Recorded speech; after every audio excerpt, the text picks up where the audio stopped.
Waiting on a Sunday afternoon for what I read between the lines. Your lies.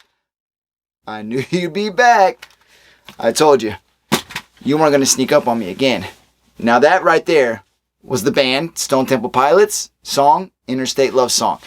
This band, STP, has not ever gotten enough respect for what they've given to the music world. I tell you right now, the four original members of the band, Scott Weiland, Eric Kretz, Robert and Dean DeLeo, those original members were together for 24 years straight before some issues got a little out of hand and things boiled over, and eventually the top, it blew off. So the original lineup for Stone Temple Pilots formed in 1989, and they didn't go by the name Stone Temple Pilots at the time. When they originally got together, they went by the name Mighty Joe Young, and it wasn't until they signed with Atlantic Records before they changed their name to STP. Now I'm going to tell you right now, when I was in high school, I was born and I'm from Houston, Texas, and there is an alternative rock station called 94.5 The Buzz. It's called Houston's Rock and Alternative. That's their slogan. They always played what was new and fresh at the time in rock music. They also did a lot of promoting of up-and-coming bands. Now, they would play a lot of music. They'd go back 10 to 8 years, sometimes a little more, but not too much further than that. I know there's a lot of rock stations in cities. They'll play the new stuff. They'll go back to the 80s, 70s. This station didn't do that. They wouldn't go too far back, but they did go far enough back, and this is the early 2000s that I'm talking about. I kept hearing this song all the time. They constantly played it, and it was a song called Sex Type Thing by STP, and I heard that song so much I couldn't help but recognize it. And every time I heard it, I knew the words. And every time I heard it, I said, this is an amazing song. I wonder what else this band has. And that's what sent me down the rabbit hole of Stone Temple Pilots. So the formation of STP actually started in 1985. That is when Scott Weiland and Robert DeLeo met each other. All right, now I'm going to tell you a story, and I know a lot of people are going to try to throw facts out there or cherry pick at it and say, this is wrong, that's right, whatever it is. I don't care. I tell you right now, unless you personally know people, if you're trying to tell somebody else's story because you find it interesting or you find other people can get a benefit out of it, you know, people like to come at you. And I tell you right now, unless you know somebody personally or you were around these people when things happen, you don't know the story. You're just like me or anybody else. You're going to do your research and you're going to try to figure out what was true, what was false, but you never really know. In this case, Robert and Scott meeting each other was kind of conflicting stories because Scott Weiland would later write an autobiography in life, and his rendition of how they met was Scott and two buddies went to a club where they saw Robert playing, and they approached him after the show and asked him to join their band because he just kicked so much ass. Now, another story is Robert and Scott met in a bar, club bar, don't know what it was, but they met, started talking, and they ended up talking about each other's girlfriends. Hey, this is how my girlfriend is. Oh, this is how my girlfriend is, blah, blah, blah, blah, blah. Well, turns out the girl they were talking about was the same girl. They were actually dating the same girl, didn't realize it until they started talking, and eventually they would ditch her, become friends, and, you know, the rest is history. But I choose to listen to that story because I find it a lot more interesting. But unless we go talk to Robert DeLeo ourselves, we may not know the truth. Well, now let's move on to some things that I know to be factual, and that was Scott and Robert met each other, and they formed a band with two other friends. This band would be called Swing. Now, the band Swing performed together for a while, and the drummer at the time eventually quit. When he quit, they were looking for a new drummer. That's when they ended up seeing Eric Kretz at a club jamming out with another band. They got with him after the show, asked him if he wanted to join their band. Don't know if it was then and there, but eventually he did join the band, and he came on as Swing's new drummer. And they played until 1989 with this lineup. It was in 1989 when their guitarist at the time decided he was done with the band, so he quit. So now they were auditioning all these guitarists, trying to find a new guitarist for their band. And they did these auditions. During the audition sessions, they ended up throwing, well, Robert threw his brother Dean's name in the hat as a possible candidate. So they kept doing auditions. They asked Dean about it. Dean initially declined. He had a nice job. He was working. He's still playing guitar on the side as a hobby, but there was no interest in joining the band. Eventually he decided, you know what, hell with it. I'll join the band. They got together. He wasn't a big fan of the name Swing. He put that out there, so they decided to change the name of the band to Mighty Joe Young. So Mighty Joe Young was playing shows around Southern California, and they were starting to develop a fan base. They were getting in, doing all these shows, San Diego, Los Angeles area, and they eventually even did a show with Henry Rollins. Henry Rollins, Black Flag. If you don't know who Henry Rollins is, I apologize. Then you must not be a big fan of music. I'm just kidding. But anyway, they were developing the fan base, and they ended up meeting a guy named Brendan O'Brien. This was a music producer who decided, hey, I want to get you guys in a studio, and he did. Now, it was during these recording sessions in the studio where they would eventually start working on their debut album. They then were getting a call from a lawyer. He was notifying them that the name Mighty Joe Young was already claimed by a blues artist at that time. So this forced the band to have to change their name. Names were thrown out there, but don't know who it was, and I tried to figure it out, and there's a couple different versions of the story, but a lot of the guys, and they were younger at the time, threw out there the fact that they loved the old STP stickers from the STP oil company, and they loved the sticker, the way the logo looks, so they kind of threw that out there as a band name, and they decided, okay, let's go with it. Now they try to decide what are some, names we can go with this STP, what are some different variations that we can make a name out of these three letters. They came up with Stone Temple Pilots. So STP was done in the studio, finished with what would be their debut album, and in 1992 they dropped the album Core. This had hits on it. This had hits like Sex Type Thing, Plush, Creep, Wicked Garden, and those were just the hits. They hit the mainstream and it blew them up, but the whole album is amazing. Core is my favorite STP album, but I think everything this band has done with their original lineup is amazing, and even some of the other things they did later down the road. But they got back in the studio not too long after that to work on their second album, Purple. Now, Purple dropped, and it had hits like Interstate Love Song and Vaseline, and there's a couple other songs on there that I like, but they don't really stand up to what Core did. But it was still a great album, and it was big. It hit just like the first album. Now, in between that time, they did an MTV Unplugged session, one of the best Unplugged sessions that MTV ever put out there, and there's a handful of them to select from. And then they even won a Grammy for the song Plush. But I just want to say something. So you think about this time frame. This is 92 and 94 when they dropped their first two albums. This was when grunge was at its peak. This was at its prime. And you think about it, not a lot of people will classify Stone Temple Pilot as grunge. But Scott Weiland's voice is gritty, and he can belt and sing. What's so much different from Chris Cornell or Eddie Vedder? Now, I tell you what, I believe this firmly that Stone Temple Pilots is right up there with any of those bands. I'm going to call them the Four Musketeers of grunge. You got Nirvana, you got Alice in Chains, you got Soundgarden, you got Pearl Jam. The Four Musketeers. And STP is right there in the mix with them. I don't know where I would put them at, but they can you can move them around however you want. Just move the pieces and they can all fit in anywhere. And they never really got as much recognition as those bands did when they started hitting the mainstream and started getting their albums dropped, and they were putting on all these awesome shows, and the style was dedicated to them around the country and the world. But, bottom line is STP stacks right up with them. They can go 10 rounds with any one of those bands, and they can hold their own. But bottom line is STP was on fire after Purple dropped. So after STP released Purple in 1994, they would go on to release 3 more albums. 1996, they would drop their album, Tiny Music, Songs from the Vatican Gift Shop. And then in 1999, they released the album number 4. Pretty good album, number 4 in my opinion. And then in 2001, they dropped their album, Shangri-La-Di-Da. Now, they all had some good songs on them. It was STP. It was the original lineup. Scott Weiland doing his thing. Good songs. Now, one thing I do remember from the album number 4 was that classic music video with Sarah Michelle Gellar for the song Sour Girl. But they never lived up to what Core and Purple did. But still good albums. They ended up breaking up in 2003. They went to go work on some other projects. Now, Scott Weiland started working on a project with a couple guys. I don't know if you know who they are, but a guy by the name of Slash, Duff McKagan, Matt Sorum, and Dave Kushner. And they formed the band Velvet Revolver. Now, Velvet Revolver was awesome. They ended up releasing 2 albums, only 2 albums, and I think there could have been more.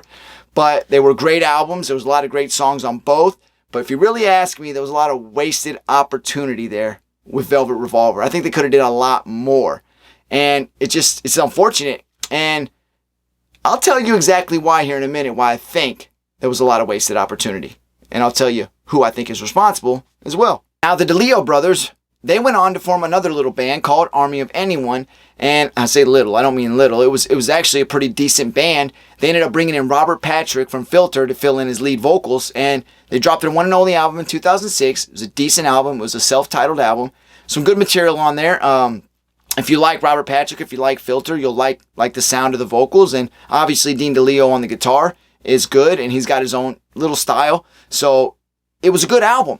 Now in 2008, STP got back together. They did a little bit of touring, but it never really felt genuine. I remember this, and this is me post-high school, and I was more into music at the time. The stuff that I liked in high school, I was still into that, but I was branching out into other things that I knew of, but I dug a little deeper into bands, bands from the 60s, 70s, 80s, and the 90s. And STP, I had already kind of grew a fanship for them, but I dug a little deeper into them, and there was trouble with Scott, and it just didn't seem real. And then they did release a concert film in 2010 when they did a show out in Chicago. It was a pretty cool film. I got to say the performance was awesome. Obviously, you got a lot of editing and a lot of film work going into that to make it look like more of a spectacle than what it was. But Scott did pretty good in the film. But I think it was a lot of wasted time there that could have been filled in with some more dedicated people. So from that moment in 2008 when STP got back together after, the guys were working on their side projects, and like I said, it just didn't seem authentic. And then, pretty much from that stretch, 2011, they had some stuff they did together, but 2013, they ultimately broke up, and that was for good. And there was a time in 2013 where STP actually brought in Chester Bennington. He did, a little EP with them. It was pretty cool. And any performance Chester did with STP was awesome because Chester had been on record saying he was a huge STP fan. They motivated him and they were inspiration to him as a child. So it was cool to see, because if you were a Linkin Park fan like I was, or a Chester Bennington fan, it was cool to see him with STP, one of the most groundbreaking artists or bands from the 90s. And they were definitely groundbreaking.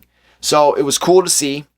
But there was so much trouble with Scott. And Scott's one of the, I don't want to say he's the only problem that caused a lot of the friction with STP and why things turned out the way they did.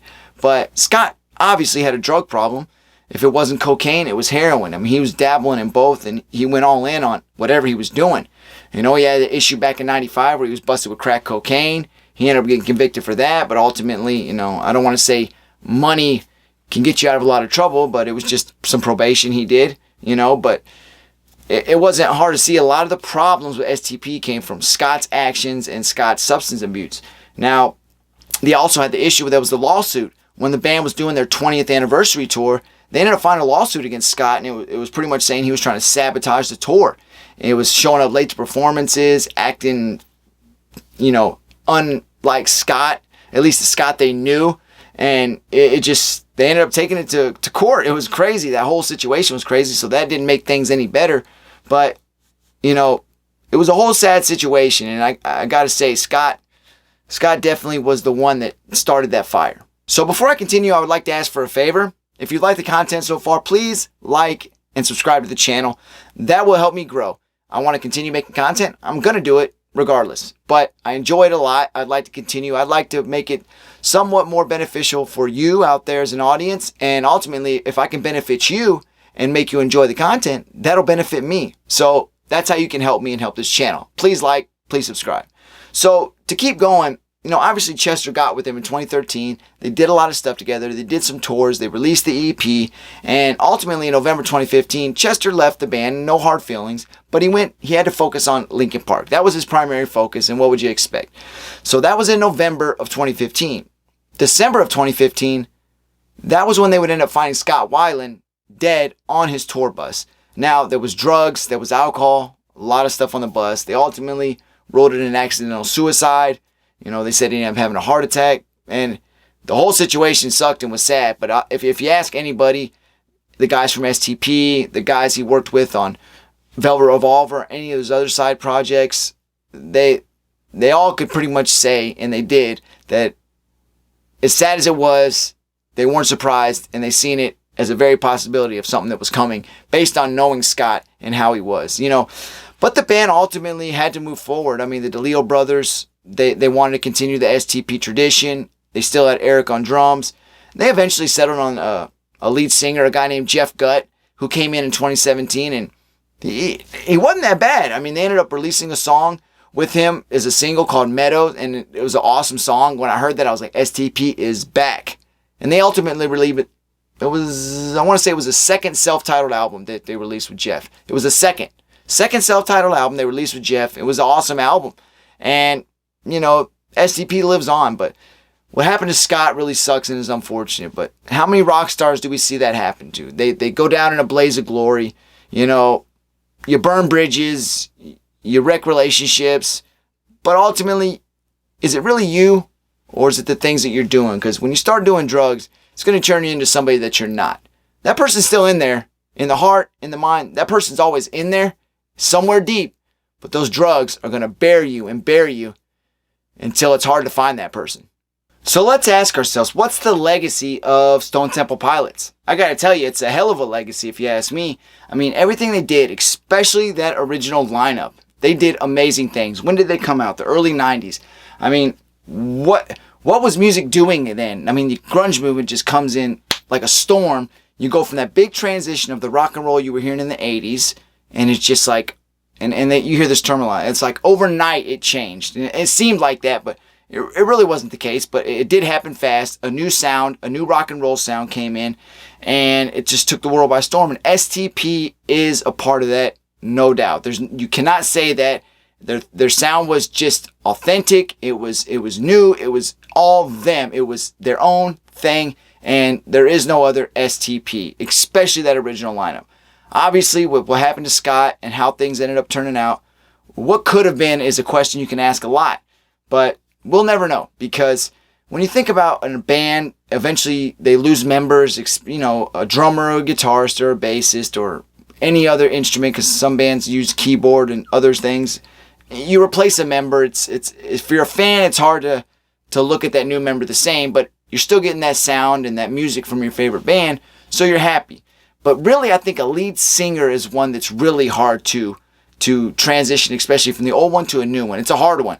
I think of someone like AC/DC. I mean, AC/DC going from Bon Scott to Brian Johnson, I think is one of the best transitions in rock and roll history, because, I mean, they both had a similar sound and tone in their voice when they sang. So it was almost as if, and I'm not saying it's the case, but it's almost as if you hear early AC/DC and newer AC/DC.